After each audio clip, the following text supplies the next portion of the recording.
परंतु एक गोष्ट मी यासाठी मागेन, विक्रम एक अतिशय गुणी कार्यकर्ता आहे, चांगला वक्ता आहे,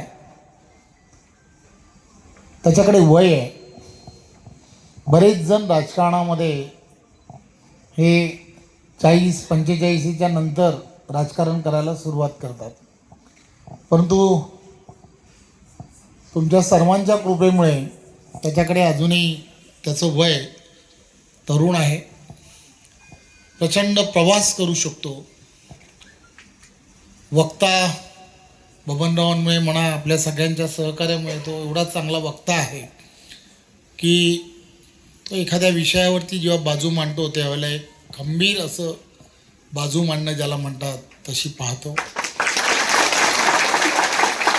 सर्व महाराष्ट्र त्यांनी काही विषय जे आत्ता मांडले आणि त्याचा परिणाम जो आहे तो परिणामसुद्धा अख्ख्या महाराष्ट्राने पाहिला आहे.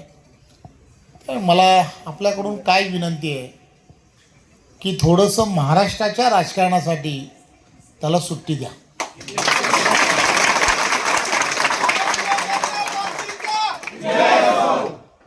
मी यासाठी सांगण्याचा प्रयत्न करतोय की या ठिकाणी या भागामध्ये जे आवश्यक आहे ते देशाचे पंतप्रधान नरेंद्र मोदीजी यांच्या नेतृत्वामध्ये, आदरणीय देवेंद्रजींच्या नेतृत्वामध्ये जे जे विषय की जे प्रलंबित असू शकतात ते आपल्याला पूर्ण करता येतील.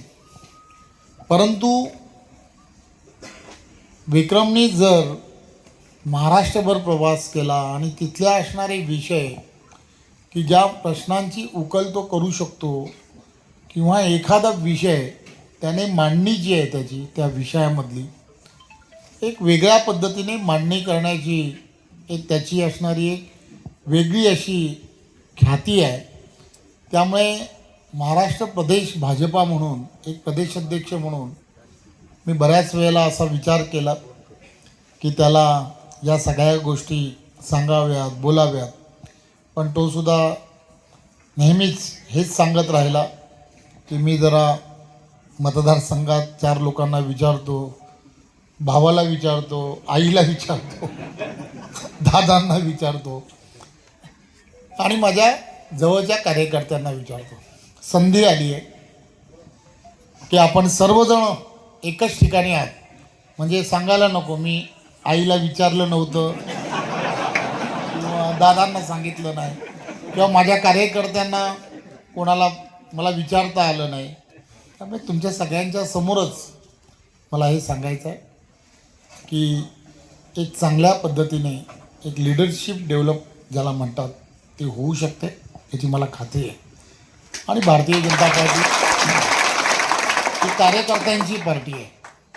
कार्यकर्त्यांची पार्टी असल्यामुळे एखादा कार्यकर्ता ताकदीने जर त्याचा विषय घेऊन जर पुढे जात राहिला तर त्याला किती संध्या मिळू शकतात याची मला कल्पना आहे. ही कार्यकर्त्यांचा सन्मान करणारी पार्टी आहे.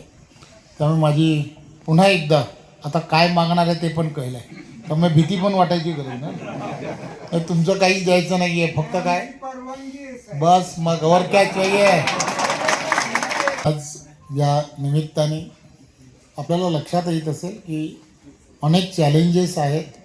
देशाचे पंतप्रधान नरेंद्र मोदीजी देशाला महासत्ता विकसित भारत बनवण्याच्या दिशेने जेव्हा जात आहेत त्यावेळेला बाजू अतिशय योग्य प्रकारे मांडणं हे फार महत्त्वाचं असतं.